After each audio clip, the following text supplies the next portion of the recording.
aí, galera, seja muito bem-vindo a mais um episódio do nosso GeoCast. Agradeço você ouvinte que está chegando agora pela primeira vez e agradeço você que nos acompanha desde o primeiro episódio. Siga o GeoCast na sua página de agregador predileta. Estamos no Spotify, no Deezer, no Apple, no Google Podcasts, e siga também o GeoCast nas nossas redes sociais na descrição. O episódio de hoje, um assunto muito interessante, muito atual. Vamos fazer uma análise geográfica da pandemia da Covid-19. E o entrevistado de hoje é uma pessoa muito especial. Tenho a honra de entrevistar o Adalberto Scorteganha. O Adalberto tem graduação em Geologia pela Universidade do Vale do Rio dos Sinos e graduação em Geografia pela Universidade Federal do Paraná. Ele também tem mestrado em Geociências pela Unicamp e doutorado em Ensino e História de Ciências da Terra também pela Unicamp. Meu nome é Rômulo Weckmiller, eu tenho toda uma formação em Geografia, graduação, mestrado e doutorado na Universidade Federal Fluminense. Equipe escalada, vamos ao nosso episódio. Fala galera, estamos de volta para mais um GeoCast e hoje uma presença muito especial. Eu estou aqui com ele, Adalberto Scorteganha, o gaúcho que mora em Curitiba. Tudo bem, Adalberto? Tudo bem, Rômulo? É um prazer estar com vocês aqui nesse podcast. Vamos, hoje um tema muito importante, um tema muito atual. Vamos fazer aqui uma análise geográfica sobre a Covid-19. A gente vai falar de política, de economia, enfim, vamos ver para onde vai levar esse bate-papo. Adalberto, você, além de professor de geografia, né, todo professor de geografia também está sempre por dentro aí das atualidades para poder passar para os seus alunos. E eu queria uma visão sua, né, como a geografia é importante para a gente entender a pandemia da Covid-19. Tivemos a última pandemia, foi há mais de 100 anos, né, lá a gripe espanhola, que não é espanhola, né, mas enfim, isso fica para um outro episódio. Mas eu queria te ouvir se a globalização, o fenômeno atual aí no mundo inteiro, eu queria saber se ele influencia a pandemia da Covid-19 e como isso acontece. Perfeito, Rômulo. Em primeiro lugar, geografia e atualidades têm tudo a ver. Em segundo lugar, pandemia é um conceito geográfico, né? Pandemia Sim. Não é um conceito médico, é um conceito geográfico. Isto abrange praticamente o mundo todo, né? Pan é união. Lembram das aulas de história? Ou quem está escutando, na época da Segunda Guerra, né, da Primeira, Segunda Guerra, né, o pan-germanismo, né, o pan-eslavismo, né, a tentativa da União Soviética, né, unir os povos eslavos, né, pan-eslavismo, o Sim. pan-germanismo, a ascensão da Alemanha, né? Então, a nossa proposta hoje, Rômulo, ela é extremamente geográfica. Eu posso começar, Rômulo, com o conceito de globalização. O que seria a globalização? A interdependência, a integração dos espaços geográficos, ou a interdependência entre nações, entre povos. E quando que começa essa globalização propriamente dita? No momento das grandes navegações, quando a metrópole, né, domina a colônia, e aí começa a haver uma integração, uma interdependência, né? Uma depende da matéria-prima, a outra depende dos investimentos, do capital, e a dominação se traduz para praticamente todo o mundo. Essa globalização que começa no século XV, século XVI, ela era chamada globalização mercantilista, e ela evolui no século XVIII, XIX para uma globalização industrial, e hoje nós vivemos a época da globalização financeira, principalmente final do século XX, onde o capital passa a ser também virtual, né? As transações internacionais não se transfere dinheiro, né, físico entre empresas, entre países, é tudo muito virtual. Adalberto, eu gosto de conversar com os alunos desse assunto, dando o exemplo exatamente isso que você falou, do dinheiro, né? Como o dinheiro evoluiu na globalização. Eram metais preciosos, depois virou o dinheiro de papel e hoje é o dinheiro digital. Perfeito. Já tem até as criptomoedas por aí, mas eu, sinceramente, ainda não tive oportunidade de mexer com isso. E o medo também, né? Não sei como é que funciona, eu tenho medo de entrar numa dessas achando que eu vou me dar bem e ficar no vermelho. É verdade. E qual a ligação da globalização com esse momento em que nós estamos vivendo, esse momento de pandemia? Mas seria interessante, Romulo, também, aproveitando esse momento em que as pessoas que estão nos escutando, é interessante saberem o que é uma pandemia, o que significa a palavra pandemia, o que significa a palavra epidemia. Então vamos lá. Tudo começa a partir de uma ótica geográfica também, do local para o global. Quando você tem uma doença que atinge um determinado local, um hospital, por exemplo, uma escola, ou mesmo uma cidade, você chama isso de surto. Se essa doença tivesse ficado restrita ao território, a cidade de Wuhan, ela não seria chamada de uma epidemia nem de pandemia.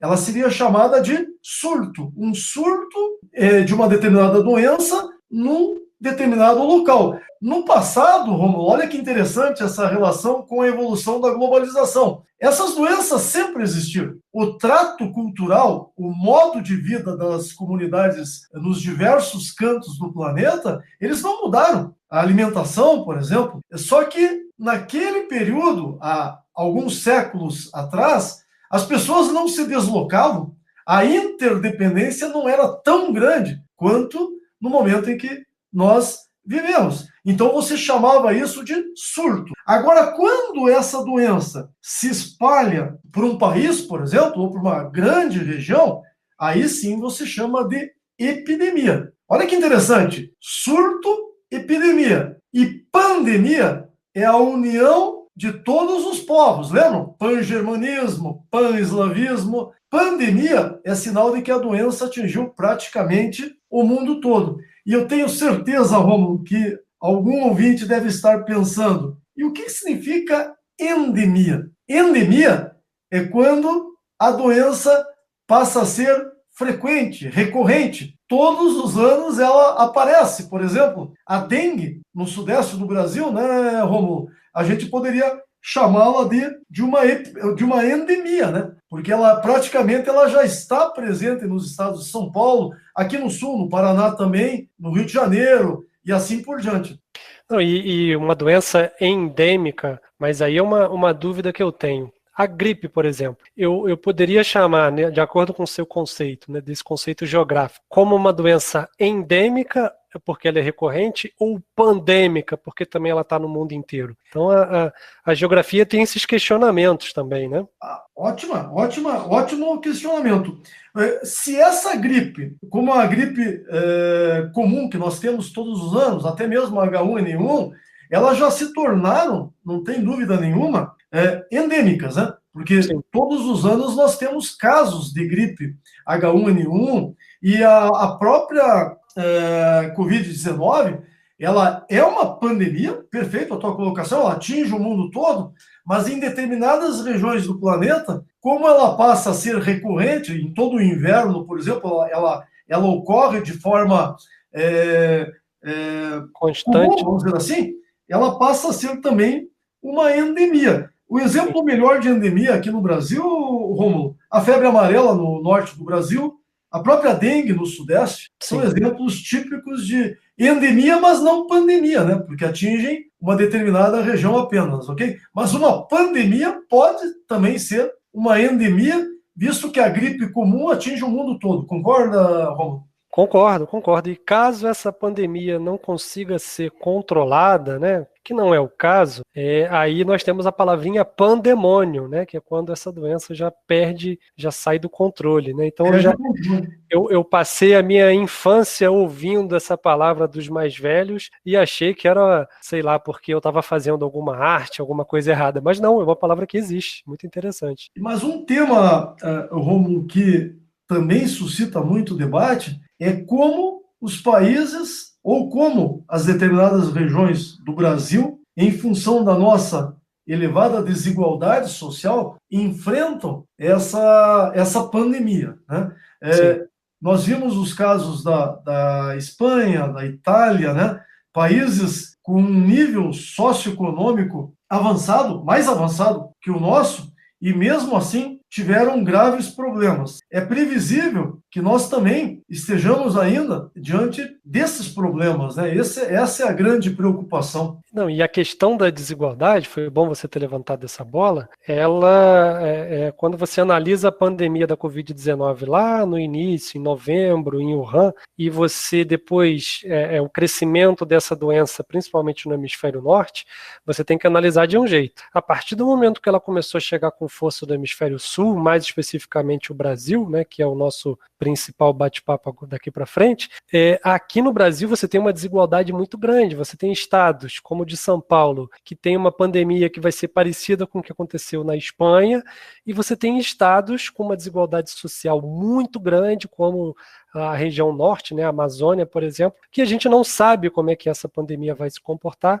porque é uma coisa inédita nesse período da Covid-19, né? Então, eu sigo, não sei se você conhece, Adalberto, um divulgador científico muito famoso, já seguia ele antes, mas agora que ele está famoso por causa da pandemia, que é o Átila Yamarino, né? E ele, quando ele vai fazer as suas análises lá biológicas da pandemia no Brasil, ele fala que o Brasil, por ter um tamanho de um continente, uma desigualdade social absurda, você vai ter aqui vários comportamentos diferentes da mesma pandemia. Estados que vão sofrer mais, estados que vão sofrer menos. E ele falou isso lá em março. A gente está em junho e eu acho que é mais ou menos o que está acontecendo. Queria ouvir a sua visão sobre esse assunto. Perfeito.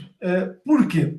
Porque nós somos um país continental, o nosso território é maior do que o território europeu, com vários países. Segundo, nós temos um país que não resolveu ainda o seu problema de saneamento básico, água, esgoto e lixo. Um país onde as pessoas vivem em cômodos muito pequenos, e uma quantidade enorme de pessoas, reflexo de uma sociedade desigual. Uma sociedade onde a educação básica de qualidade, que nós tanto lutamos, uma educação pública de qualidade, universalizada, não chegou ainda a todos os locais, mesmo nas regiões mais desenvolvidas. Quando nós falamos em Sul e Sudeste, nós estamos falando, comparando ao Norte e Nordeste, mas mesmo o Sul e o Sudeste, eles estariam em um patamar de desenvolvimento social muito abaixo de países europeus e norte-americanos, né, anglo-americanos, Japão e assim por diante. Então, essa colocação, Romulo, de que nós enfrentaremos essa doença de diversas formas e o impacto em cada região será diferente, não tem dúvida nenhuma. E aí é que é necessário a discussão e a reflexão de uma sociedade que pede para as pessoas lavarem as mãos, mas muitas vezes as pessoas não têm nem água em casa, nem água tratada em casa. Então, sim, parece que muitas vezes nós estamos distantes da nossa realidade, e isso gera uma reflexão muito importante. É uma discussão não só da geografia, né, Romulo, mas da sociologia, da filosofia, da própria história, né, que nos ensina muito sobre como cada país enfrentou, como que os países enfrentaram a gripe espanhola no início do século XX, né? E como nós estamos enfrentando essa pandemia. Mas eu queria, Romulo, abordar também uma questão que eu considero muito importante, que é a percepção que é muito trabalhada na geografia e que tem relação com a globalização, que é como na atualidade, fica muito fácil nós percebermos a globalização tanto do global para o local, como do local para o global. Por exemplo, a doença surge numa pequena região geográfica, vamos dizer assim, da China. Em poucos meses, ela atinge praticamente o mundo todo. Devido ao quê? Ao avanço dos meios de transporte. Mas as ações para combater essa doença, elas vão do global para o local. O conselho de lavar as mãos, a recomendação de usar álcool gel, usar máscara, vem justamente daqueles eixos que nós chamamos, né, Rômulo, de cidades globais, cidades tecnológicas que influenciam o mundo todo, onde estão os grandes laboratórios, os tecnopolos, né, Rômulo? Sim. Onde estão os grandes laboratórios, as grandes universidades, e aí saem dessas regiões que têm abrangência global e chegam até os recantos, né, do interior do Brasil, né? Interessante, né? É interessante que a informação, né, vem do global, como você disse, dos tecnopolos, e também uma bandeira muito forte carregada aí pela OMS, né, que pertence à ONU, mas quando chega no local, ela pega os seus obstáculos, né, os seus espaços rugosos lá, que o Milton Santos, grande Milton, falava. Por exemplo, vamos expressar melhor, no Piauí, de acordo com a Agência Nacional das Águas, né, a ANA, 50% das pessoas não têm água encanada em casa. Como é que você vai pedir para uma pessoa dessa lavar a mão e ficar isolada se ela precisa sair de casa para ir ao açude mais próximo, que às vezes fica a quilômetros de distância para buscar água, né? Então, o global manda a informação, mas nem sempre o local consegue absorver essas informações por obstáculos, né, por rugosidades ali locais. E a tua observação vem justamente ao encontro da observação que muitos geógrafos, né, muitos especialistas abordam, que é a necessidade imediata dessas pessoas é sobreviver, né? É a fome, é matar a sua fome. Então, a pandemia, a doença, ela não está no radar mais imediato dessas pessoas, porque elas sobrevivem praticamente. Então, Rômulo, imagina, nós estamos falando de um Brasil, um país emergente. Imagina quando essa pandemia chegar às regiões mais pobres da África, por exemplo.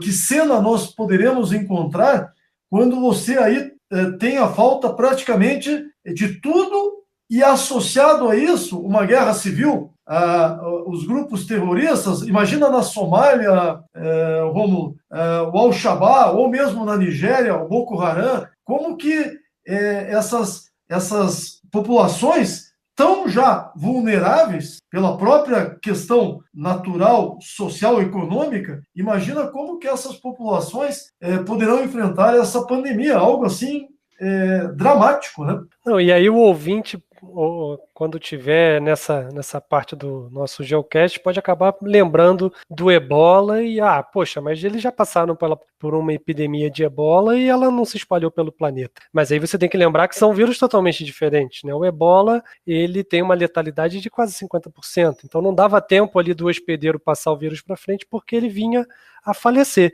E o continente africano, principalmente a África subsaariana, não é um eixo priorizado pela globalização. Então não tem tantas viagens aéreas como, por exemplo, tem entre os Estados Unidos e a Europa, né? Não sei se você concorda comigo. Não, perfeito. A África, quando nós falamos em globalização, a África é o continente que está mais à margem do processo de globalização, justamente em função da própria situação social e econômica.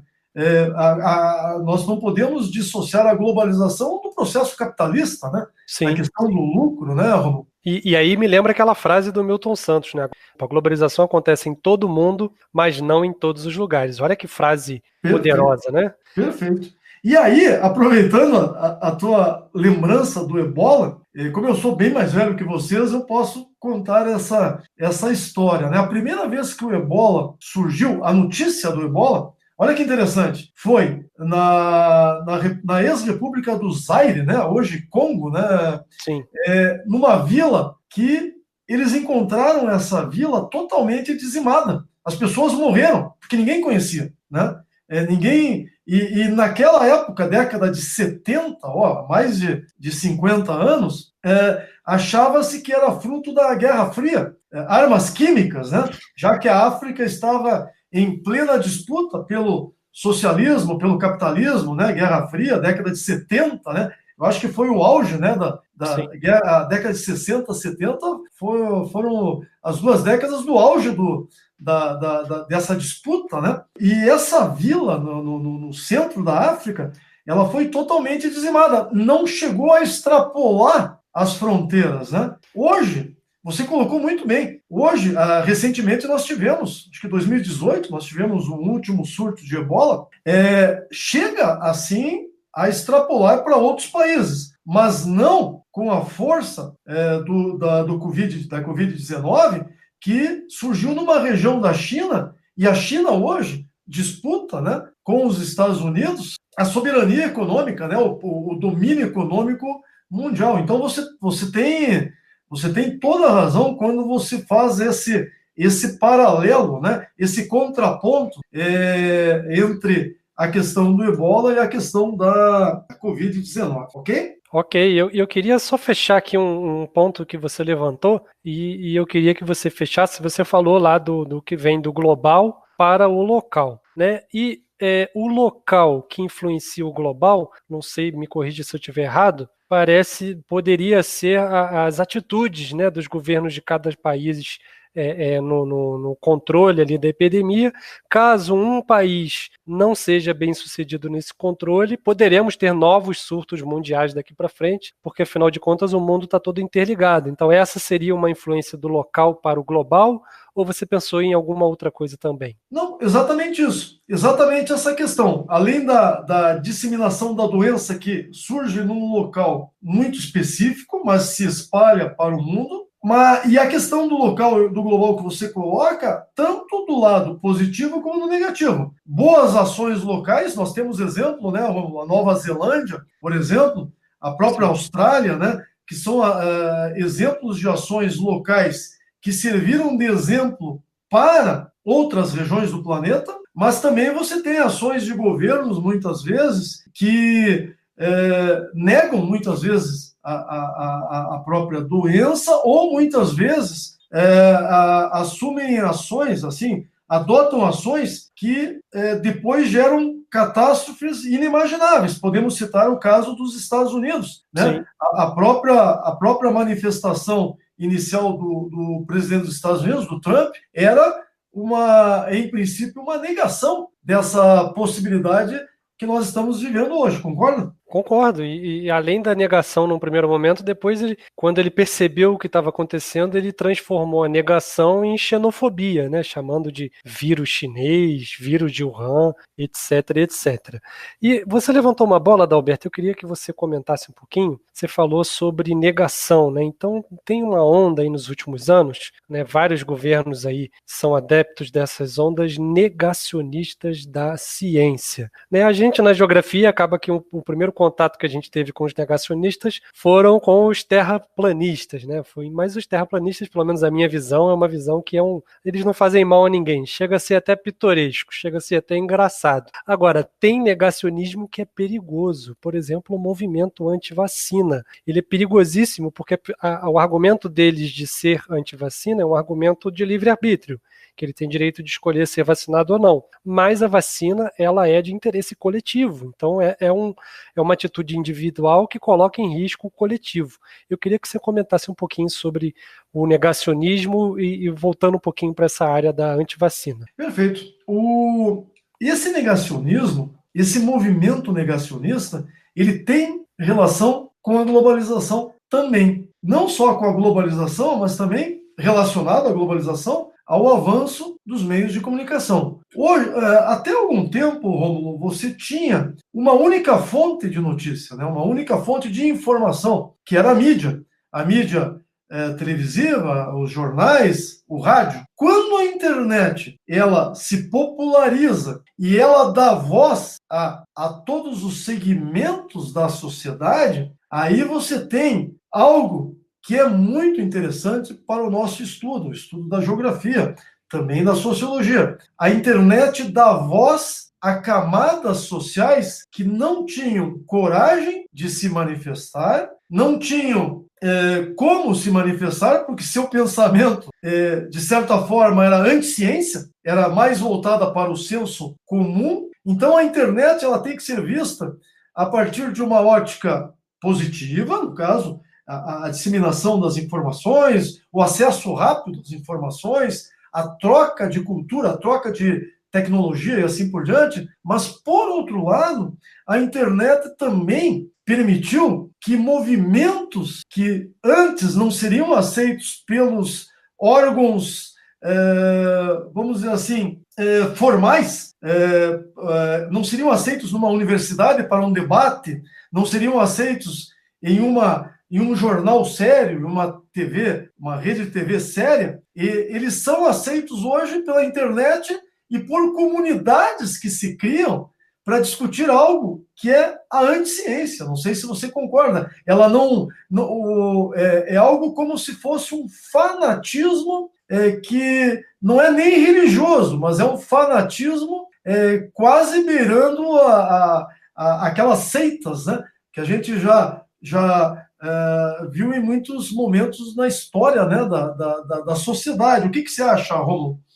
Não, e você levantou uma bola que é importante. A internet ela permite esses anti-ciências se encontrarem com os seus, né? Então, a própria organização das redes sociais hoje em dia incentivam esses movimentos, porque afinal de contas, experimenta. Você começar a curtir um determinado assunto numa rede social, a rede social entende que você gosta daquilo, passa a te oferecer somente aquele conteúdo, ou seja, te coloca dentro de uma bolha.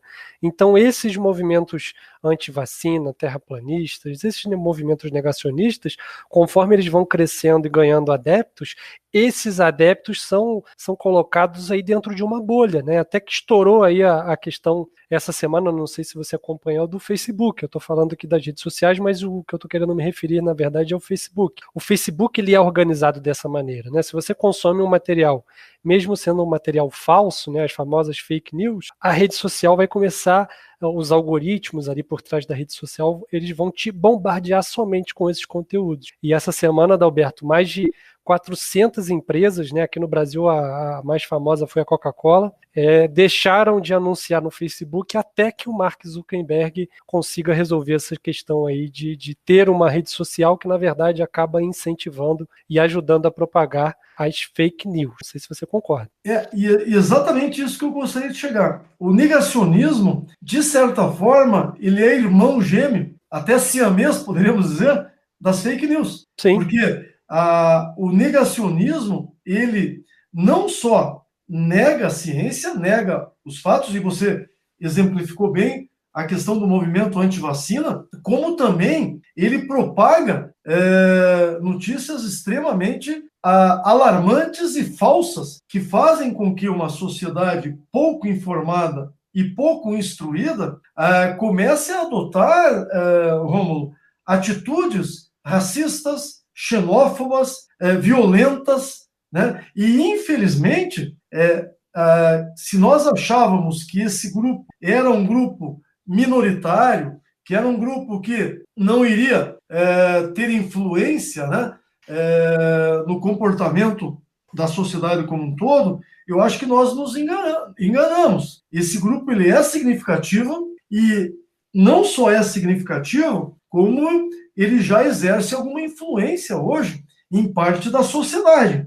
Por isso que é extremamente importante que o controle, não sei se você concorda, Rômulo, o controle sobre isso não seja por leis ou por ações arbitrárias, e sim pela própria sociedade organizada. E aí você cita o exemplo das grandes corporações e talvez da mídia, vamos dizer assim, formal, combater esse tipo de atitudes, porque, infelizmente, a internet deu voz aos ignorantes. Não sei se você concorda com essa frase um pouco pesada, mas ela deu voz a quem jamais teria acesso a um debate sério ela dá voz a um bate-papo de, não digo nem de bar, né, Romulo? Um bate-papo quase de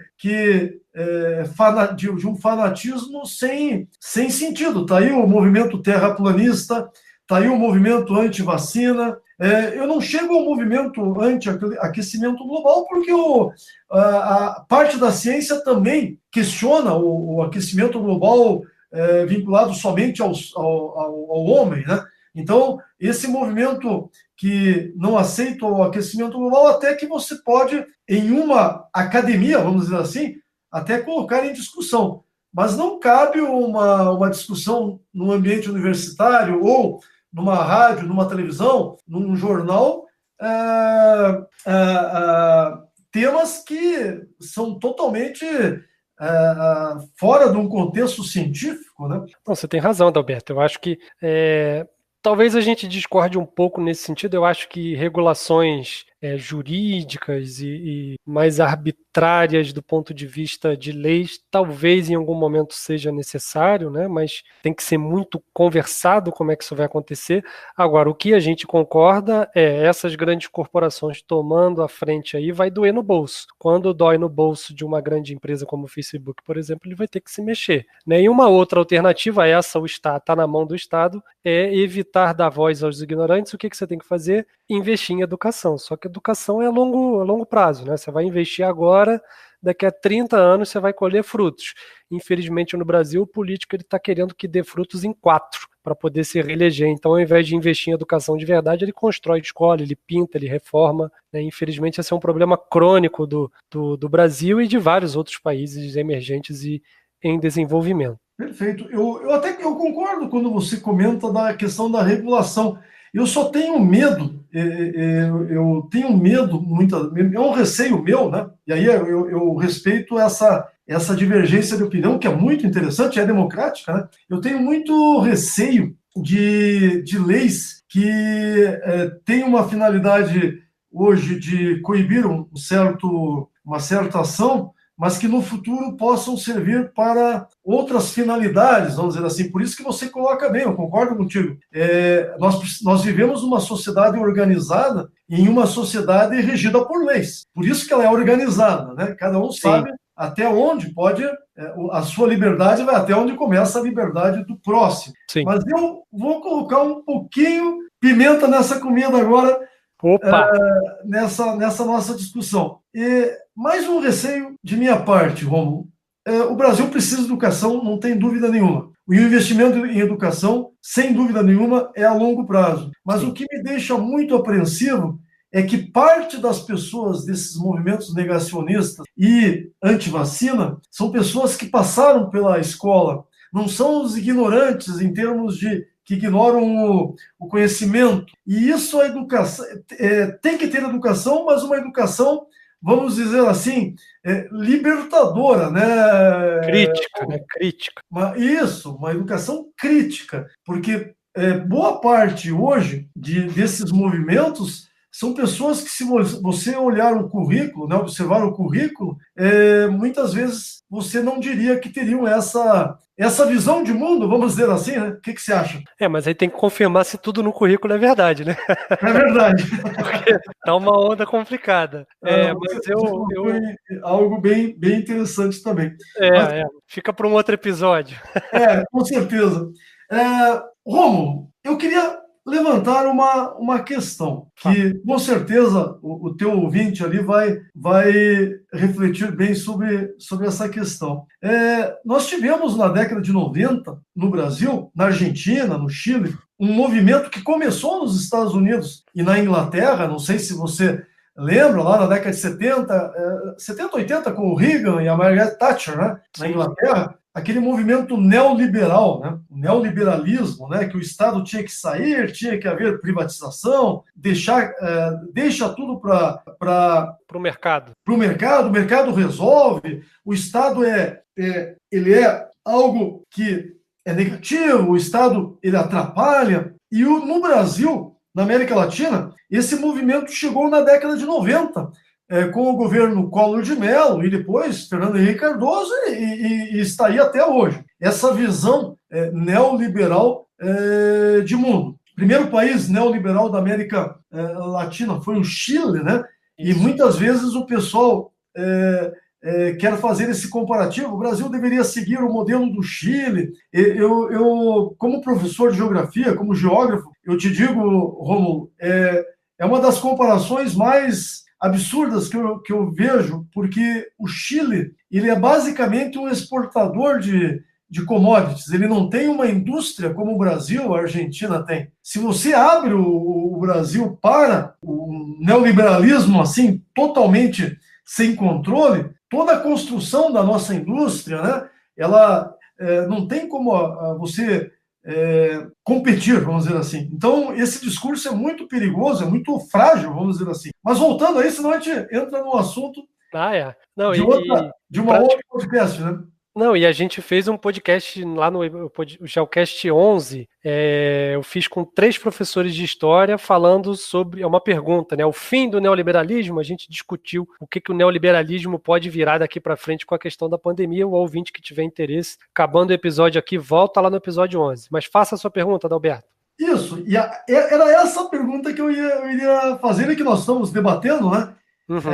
Quando começa a pandemia, a primeira coisa que as grandes empresas fazem, que a sociedade, os segmentos da sociedade, principalmente a elite econômica do país e a elite política, é que o Estado suprisse todo o processo, toda a questão da saúde pública, a questão econômica, desse ajuda às empresas. Então, a grande questão que eu colocaria para o nosso debate, mas você já colocou muito bem, então nós teremos que voltar lá no podcast 11, seria a crise do neoliberalismo, né? Sim. Nós vivemos uma crise hoje do neoliberalismo no mundo, concorda? Concordo. O lema eu até faço uma brincadeira que o lema do neoliberalismo é a mão invisível do mercado que governa a economia, né? Então essa mesma mão invisível, assim que começou a pandemia, foi lá, bateu no ombro do Estado e resolve aí para mim. Né? Basicamente foi isso que aconteceu.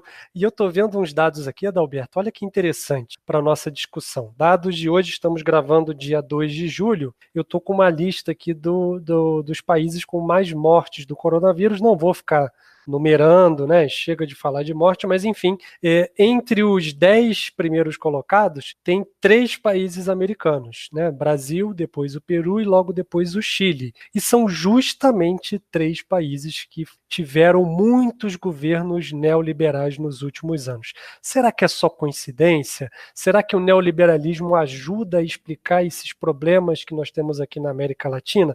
Óbvio que não são problemas só do neoliberalismo, né? Os problemas começaram aqui no Brasil em 1500, né, com a colonização de exploração. Mas eu queria ouvir de você se você acha que o neoliberalismo tem uma parcela de culpa nesses números tão tristes aqui na América Latina. Não, perfeito. Quando a gente discute esse tema, vem logo a questão, né? Governos de direita, governos de esquerda, mas dentro de um contexto democrático, eu sempre coloco, né? O que seria um governo de direita ou um governo neoliberal? Ele enxerga que a saída para o desenvolvimento é o foco no econômico. Sim. Um governo mais de esquerda, ele dá uma atenção ele acha que a saída para o desenvolvimento é o foco no social. Então você tem 2 visões de mundo. As 2 já deram certo? Já, você tem países com visões de direita, neoliberais, que chegaram a um patamar de maior desenvolvimento, como você teve também países com visões mais, vamos dizer assim, social-democrática, mais onde o Estado supre a questão da educação, da saúde, né? E que chegaram em níveis de desenvolvimento também significativos. Essa é uma discussão democrática, uma discussão interessante, sem você chegar aos extremos, né? Que daí a gente está falando de pseudo-ditaduras ou até mesmo ditaduras. Mas não tem dúvida nenhuma, se nós temos essa definição que governos de direita priorizam o econômico, uma pandemia, não sei se você me dá o teu referendo aqui, numa pandemia ele vai tentar livrar o econômico, o social vai ficar em segundo, as populações mais pobres ficarão em segundo plano. Eu acho que é mais ou menos nessa linha, né, Romulo? É priorizar o CNPJ ao invés do CPF, né? Que o pessoal vem falando aí. Putz, a tua frase diz tudo. Mas assim, sempre voltando, porque o nosso ouvinte ele pode ter uma simpatia mais pela direita ou pela esquerda, e as duas estão corretas, como as duas estão erradas dentro de um contexto, né, Romulo, de investimento, de desenvolvimento, de política de desenvolvimento. Eu posso atingir o desenvolvimento econômico, vamos dizer assim, desde que haja democracia e seriedade no ato do poder, né, do poder público, né, eu acho que os caminhos são válidos, né, mas não tenha dúvida que a atenção ao social, imagina o que seria, como muitos afirmam, né, o que seria do Brasil se nós não tivéssemos um sistema único de saúde, né? O caos dos Estados Unidos está muito relacionado a essa visão neoliberal, não é, Romulo? É essa visão de lucrar até com a saúde, né? Então, vários casos nos Estados Unidos pioraram e viraram morte porque as pessoas não queriam ir no hospital, porque ir no hospital é se endividar. Perfeito, perfeito. E aí, eu acho que a gente entra numa discussão agora, que é o que nós teremos pela frente, né? Sim. Que Brasil nós encontraremos pós-pandemia, o que é uma discussão bem interessante. E a gente pode conversar algumas coisas aqui, mas você falou dos Estados Unidos, eu acho que um debate, né? Esse ano os Estados Unidos têm eleição, então todos os debates lá vão aparecer. Eu acho que um SUS estadunidense, não sei se vai sair do papel, mas eu acho que esse ano ele entra em debate. Não sei se você concorda. Com certeza, mas desde que os democratas vençam a eleição.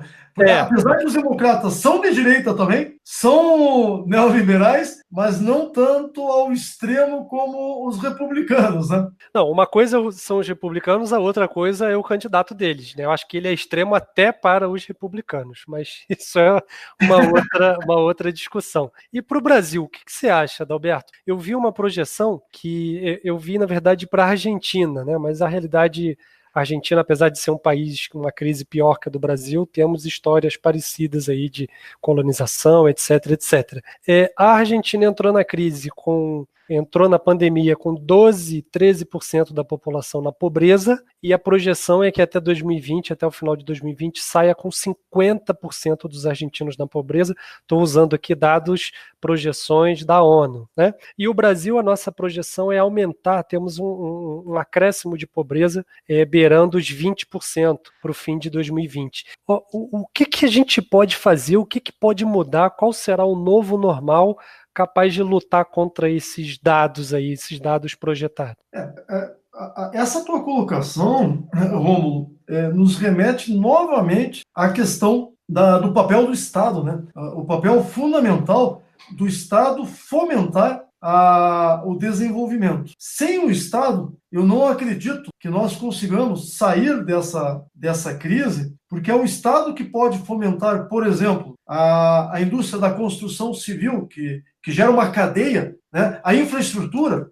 Seria esse o momento, talvez, e aí entra um pouco também as parcerias público-privadas, né? Atrair empresas para investimentos em infraestrutura, justamente para que você possa fomentar novamente o desenvolvimento, aliado ao que você já colocou. Nós precisamos urgentemente pensar o país a médio e longo prazo. Então, a educação no Brasil, e quando eu falo educação, eu estou me referindo à educação básica, né? As séries iniciais, o Fundamental 1, Fundamental 2, seguir um modelo coreano. Nós temos exemplos. Nós recebemos aqui em Curitiba, Romulo, em 2019, o cônsul da Coreia do Sul, que nos contou a história desse país pós-guerra, né? Pós-guerra da Coreia, década de 50. É impressionante como a educação, e a educação básica, né? As séries iniciais,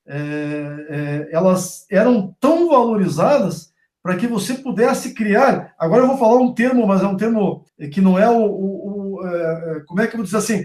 Um exército de mão de obra qualificada.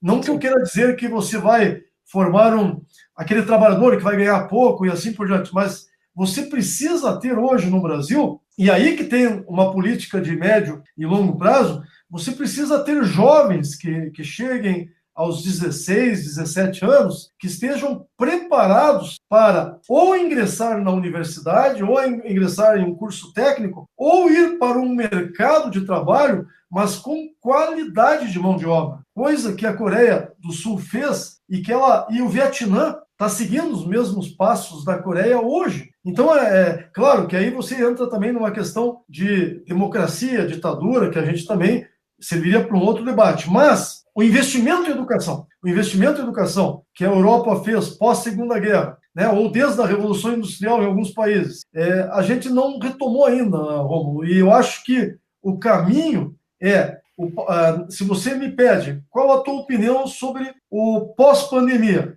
o papel do Estado ele será fundamental para definir os rumos do Brasil para as próximas gerações. Não sei se você concorda. Sim, sim, eu até brinco com os alunos quando eu vou falar lá de DH, né, essa discussão de desenvolvimento econômico, etc. Eu falo para eles, olha, se você quer realmente desenvolver o seu IDH, se você quer se tornar desenvolvido, investe em educação, porque uma pessoa com educação qualificada, ela vai estimular a economia, ela vai virar, ou vai empreender, ou vai conseguir um emprego melhor e gerar economia, e também vai se cuidar, vai se prevenir, vai se alimentar melhor, fazer esportes e, consequentemente, melhorar a saúde também, né? Então, eu acho que a educação é o grande pilar. Você aí há décadas trabalha nessa área, luta por uma educação, eu, uma carreira um pouco mais curta, mas também estou nessa batalha, e a gente vê no nosso dia a dia aí que é o único caminho, e o Estado ele é fundamental, não só na educação pública, né, mas também na política, no investimento, em todas essas questões aí que vão fomentar a educação. E, Romulo, aquela classe média, vamos pensar assim,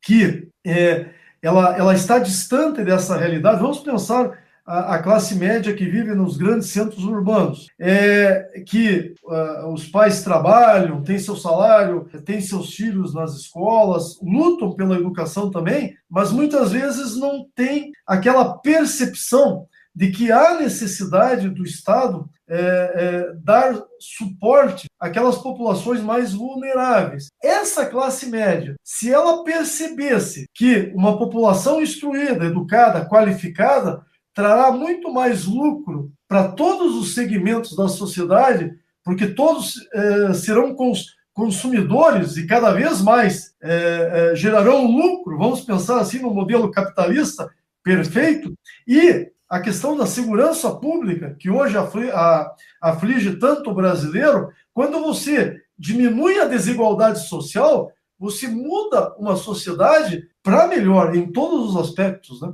Não, então é isso, é isso. Você falou muito bem, além da educação, a gente precisa combater as desigualdades, porque você combatendo as desigualdades históricas aí no Brasil, você vai acabar essa população que já é vulnerável mesmo antes da pandemia, né, e agora nem se diga, né, imagina muito mais, quando você diminui essas desigualdades, você diminui um pouco a vulnerabilidade dessa população, e aí eles vão ter mais dignidade, vão circular mais economia, é o que você falou, aumenta o lucro para todo mundo, isso sem contar a questão da segurança pública, né, que é um debate hoje central, principalmente, eu estou falando aqui de Petrópolis, né, estado do Rio de Janeiro, principalmente aqui no meu estado, que tem os piores números de longe do Brasil, né? Mas Pode falar. não, mas não se iludam não em relação à nossa região. Aqui, a violência urbana, os crimes na região de Curitiba, Porto Alegre, Florianópolis, eles não estão tão distantes de uma realidade de São Paulo, Rio, Belo Horizonte e assim por diante. A questão toda está exatamente como enxergar esse problema, né? Se nós pensarmos em um país com uma educação de qualidade e que as pessoas tenham acesso a essa educação, automaticamente todos se beneficiam. O índice de criminalidade tende a cair a patamares de países desenvolvidos, concorda? Concordo, sim, e é um problema central. Olha quanto dinheiro o Brasil gasta com segurança pública e de maneira ineficiente, porque além de não conseguir dar conta, uma boa parte desse dinheiro acaba sendo desviado aí pelo caminho. Também é um outro problema crônico do nosso país, né? Então, se você investir em educação, combater as desigualdades, você vai diminuir a questão da segurança pública, quer dizer, vai diminuir a questão da violência e até o dinheiro que hoje a gente gasta nessa área, você vai poder remanejar para outras áreas mais importantes. Com certeza. Eu acho que só para fecharmos, Rômulo, como será a sociedade pós-pandemia? Na minha percepção, na minha concepção de sociedade, as pessoas, eu não sei se nós não teremos um movimento contrário, em vez de uma urbanização, uma ruralização, vamos pensar assim.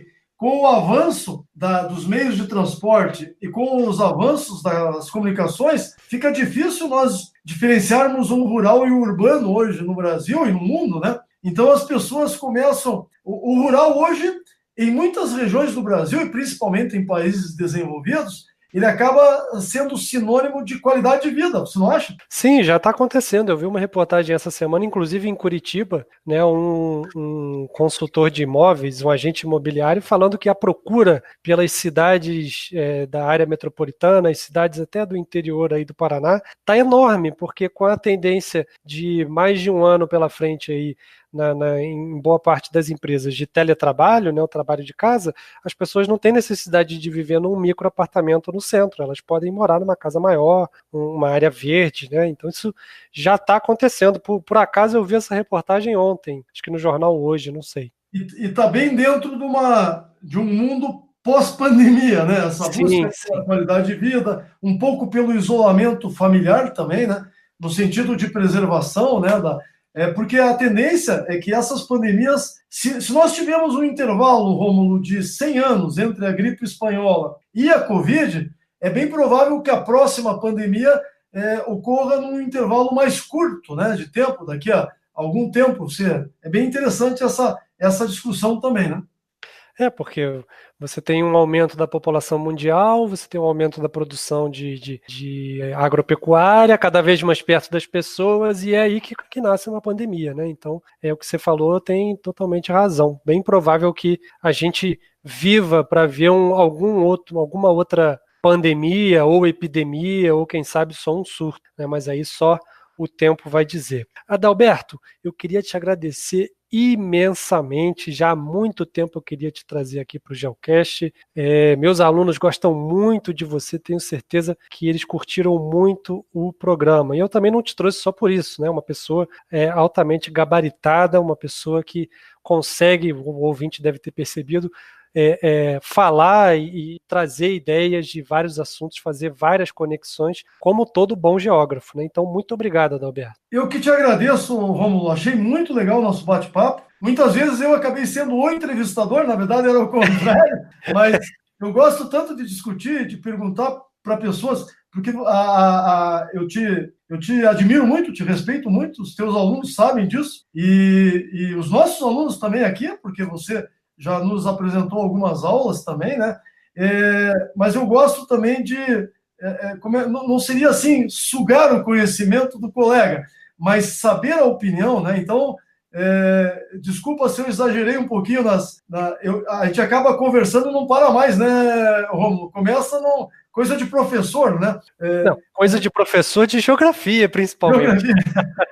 E eu te agradeço muito, mando um abraço para todos os teus ouvintes. Foi um prazer estar aqui nesse teu canal, né, o podcast, e estou sempre à disposição. Gostei muito do nosso bate-papo e tenho certeza que as pessoas também acharão interessante. Pode ter certeza que evoluindo, alguma coisa acontecendo aí dentro do campo geográfico, eu vou ligar diretamente para Curitiba, a gente vai fazer essa conexão de novo. Adalberto, obrigado, até a próxima. Um abraço, Rômulo, tudo de bom. O episódio de hoje foi muito interessante para percebermos o quanto a geografia é valiosa para se fazer análises da pandemia da Covid-19, não só em relação aos seus impactos, mas também em relação ao seu início. Adalberto destacou muito bem o período acelerado de globalização que estamos vivendo, responde pelo rápido espalhamento dessa doença que começou lá na China, numa cidade, tá certo que é uma cidade grande, mas mesmo assim começou numa cidade chinesa e se alastrou para o resto do mundo se tornando uma pandemia. Adalberto destacou também, foi muito um bom comentário sobre a questão da desigualdade, o quanto que a Covid-19 impacta de maneira diferente países desenvolvidos, emergentes e em desenvolvimento. Um ponto alto da nossa conversa também foi a questão do negacionismo e como esse movimento conseguiu crescer nos últimos anos se aproveitando aí das ferramentas básicas da globalização, que é a tecnologia na área de comunicação através da internet. Foi um bate-papo muito interessante, falamos de política, falamos de economia e eu queria deixar umas dicas aqui para quem quiser aprofundar esse conteúdo. Quem se interessou pela dinâmica da globalização e de uma pandemia, eu sugiro o filme de 2011 chamado Contágio, que mostra muito bem, de uma maneira bem real, como um vírus letal pode se espalhar por causa da globalização, das viagens aéreas e colocar o mundo em um caos. Obviamente o vírus do filme ele é bem mais letal que o da Covid-19, mas de qualquer maneira dá para fazer um contraponto interessante com o que estamos vivendo hoje.